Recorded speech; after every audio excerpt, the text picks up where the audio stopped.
అందరికీ welcome back to కృష్ణతో కబుర్లు. ఇవాల్టి మన రెసిపీ ఎగ్ బుజ్జి అండి. ఎన్నిసార్లు చేసినా విసుక్కోకుండా బోర్ కొట్టకుండా పదే పదే మనం తినే రెసిపీ నాన్ వెజ్ది ఏదైనా ఉంది అంటే అది ఎగ్ బుజ్జి అనే చెప్పొచ్చు. ఇది చపాతీ, పరోటా, వైట్ రైస్లోకి భలేగా అనిపిస్తుంది అనమాట. చిన్నపిల్లల దగ్గర నుంచి పెద్దవాళ్ళ వరకు వెగుటు కొట్టకుండా రిపీటెడ్గా చేసుకునే నాన్ వెజ్ ఐటమ్ ఏదైనా ఉంది అంటే నేనైతే ఎగ్ బుజ్జి అనే చెప్తాను.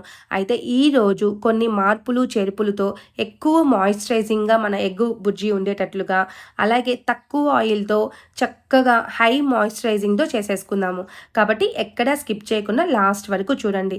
అయితే ఇప్పటి వరకు మన ఛానల్ని సబ్స్క్రైబ్ చేసుకోకపోతే ప్లీజ్ సబ్స్క్రైబ్. ఇక ఒక ప్యాన్ పెట్టుకుని అందులో తాలింపు గింజలన్నీ వేసేసుకుని ఎక్స్ట్రా జీలకర్ర వేసుకుని పచ్చిమిరపకాయలు వేసేసి సన్నగా కట్ చేసుకుని ఒక 3 అందులో వేసేసి ఆ తర్వాత పెద్ద సైజు ఉల్లిపాయలు ఒక 2 చిన్న చిన్న ముక్కలుగా కట్ చేసుకుని అవి వేసేసి తడిపోయేంత మటుకే అలా అలా వేయించుకునేయండి.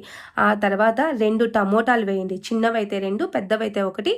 విత్తనాలన్నీ తీసేసేసి జస్ట్ ఆ ముక్కల వరకు వేసేసేయండి. వేసి బాగా కలపండి.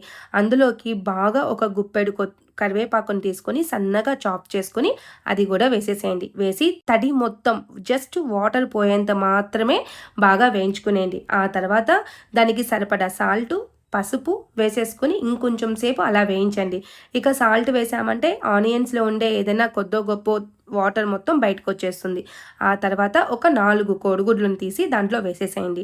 ఇక్కడ నేను ఉల్లిపాయలు, పచ్చిమిరపకాయలు కూడా 4 కోడిగుడ్లకు చెప్తున్నాను. 4 ఎగ్స్కి 2 పెద్ద సైజు ఉల్లిపాయలు, ఒక 3 పచ్చిమిర్చి, కరెక్ట్గా ఒక 15 ml ఆయిల్ వేసేసుకోండి. అలా వేసి ఇదంతా తాలింపు పెట్టుకుని మనం చేస్తున్నాము.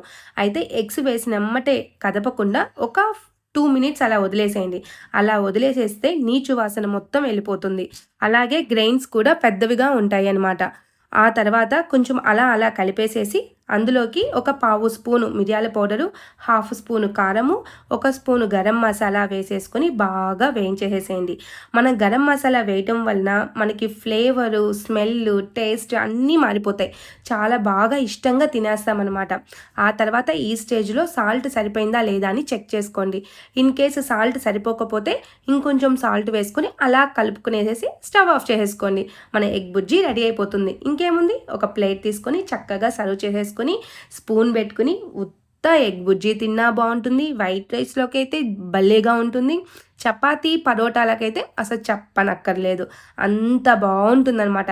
ఈవెన్ పెరుగన్నంలో నంచుకుంటే కూడా చాలా అంటే చాలా బాగుంటుంది. అయితే వీడియో నచ్చిందా? నచ్చితే ఇంకెందుకు ఆలస్యం, లైక్ చేసేసేయండి. అలాగే మీ ఫ్యామిలీ అండ్ ఫ్రెండ్స్కి షేర్ చేసేసి సబ్స్క్రైబ్ చేసుకోమని చెప్పండి. ఓకేనా? Until then bye bye.